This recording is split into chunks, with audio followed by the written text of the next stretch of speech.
That was wonderful. Mr Speaker.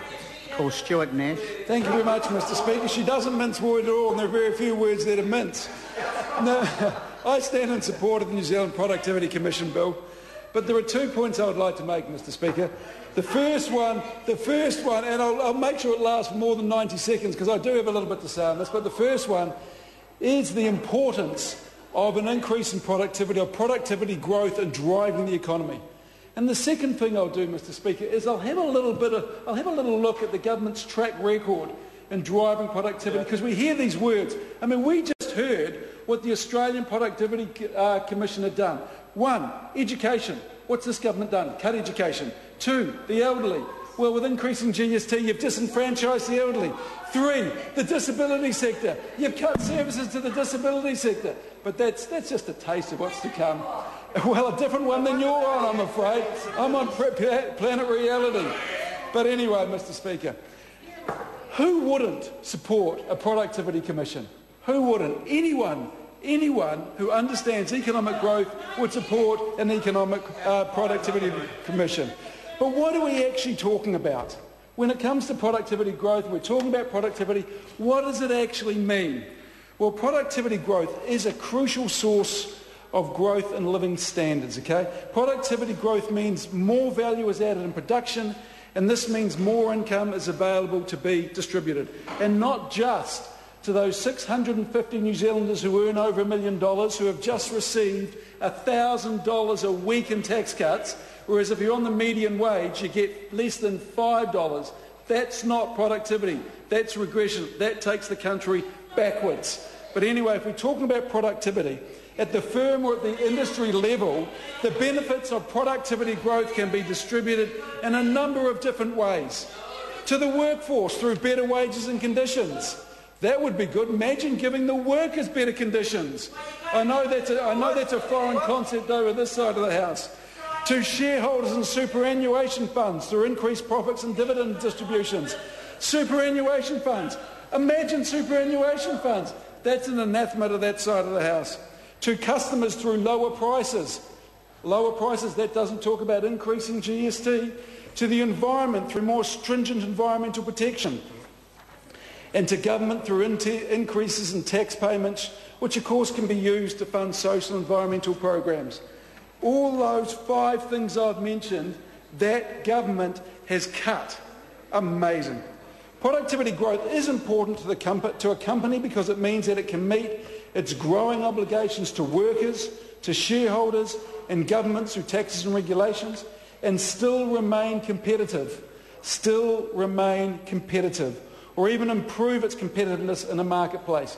Competitive advantage is vital to the growth of the New Zealand economy. And what have we seen? We have seen business tax receipts drop by 23% over the last quarter. And we're talking about a commission here which will drive competitiveness by a government that has seen our business competitiveness drop significantly. Now, Mr Speaker, there are essentially 2 ways to promote growth and output. The first one is you bring additional inputs in production, or you increase productivity. Adding more inputs will not increase the income earned per unit of input, unless they're increasing returns to scale, but that's a different argument. In fact, it's likely to mean lower average wages and lower rates of profit. But when there is productivity growth, even the existing commitment of resources generated more output and income. Income generated per unit of input increases. Additional resources are also attracted into production and can be profitably employed. At a national level, Mr Speaker, productivity growth raises living standards because more real income improves people's ability to purchase goods and services, whether they are necessities or luxuries. They can enjoy leisure, improve housing and education, and contribute to social and environmental programs. These are all positive outputs of productivity growth. Productivity isn't everything, but in the long run it is almost everything. A country's ability to improve its standard of living over time depends almost entirely on its ability to raise output per worker. I'll give you an example. In America, World War II veterans came home to an economy that's doubled its productivity over the next 25 years. As a result, they found themselves achieving living standards that their parents never imagined. Vietnam veterans returned home to an economy that raised its productivity less than 10% in 15 years.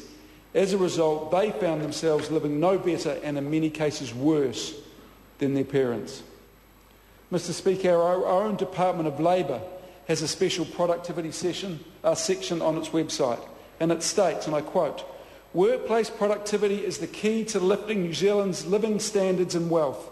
It is about increasing value of what we produce by working in more effective and efficient ways." But now, let's inject a dose of reality. The New Zealand Institute's latest publication is called "A Goal is Not a Strategy." Interesting name. Well, it refers to the fact that the government's goal of catching up to Australia is not a strategy to increase labour productivity. Let me outline what the report actually says. Okay, I will. For that member, I will. Improving labour productivity. There are basically 5 things you need to do, the country needs to do to increase productivity. Increase entrepreneurship. Hold a second. This government has cut funding to education and mainly adult and community education where entrepreneurship the tax comes. credits. That's been a major. The second one is innovation. Innovation is hugely important. And I quote, "Innovation effectiveness is the principal determinant of labour productivity and GDP per capita for advanced economies like New Zealand." Mr. Speaker, this government cut the R&D tax credit. In fact, I think it was the first act this government did. It cut the R&D tax credit. What has Australia done? They've introduced New Zealand's tax credit. Introduced New Zealand's tax credit. The second one, skills and talent. And yet what are we doing to our education system? Skills and talent. The third one is investment. What have we done to the government super fund, to the Cullen Fund? We've stopped contributions. Mr. Speaker, a goal is not a strategy. This book, there was 5, this book outlines what the government needs to do, and every pillar in increasing productivity that government has in some way, shape or form pulled down, destroyed, withdrawn funding from, or just got rid of. It is an absolute travesty.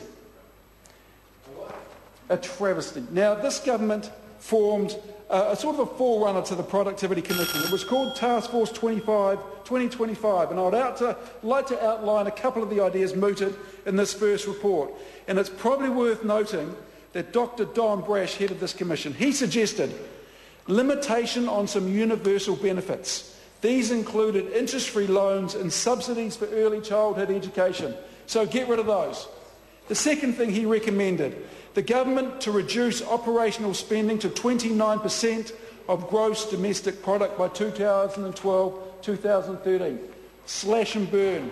The third thing is use the New Zealand Superannuation Fund to pay back borrowing and change the age of entitlement. Change the age of entitlement means increasing the retirement age.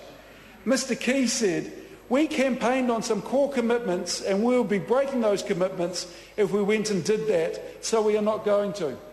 Well, he said that about increasing GST and he did it. But Mr. Speaker, a productivity commission needs more than words. Words do not provide money for companies involved in innovation. Words do not train entrepreneurs nor skilled managers and leaders. And words will not get our businesses overseas. Now, kooky ideas like the majority of those in the Productivity Commission will do nothing to increase productivity. A goal is not a strategy. I'm hoping the Commission will breathe life into productivity. But, Mr. Speaker, I will not be holding my breath. I do support this bill because I support the idea of a Productivity Commission. I support the idea of a commission that works along the same lines as the Australian Productivity Commission, but I am fearful that the legislation, this just annoys me. So it makes my blood boil, David. that the measures that this government over here has instigated will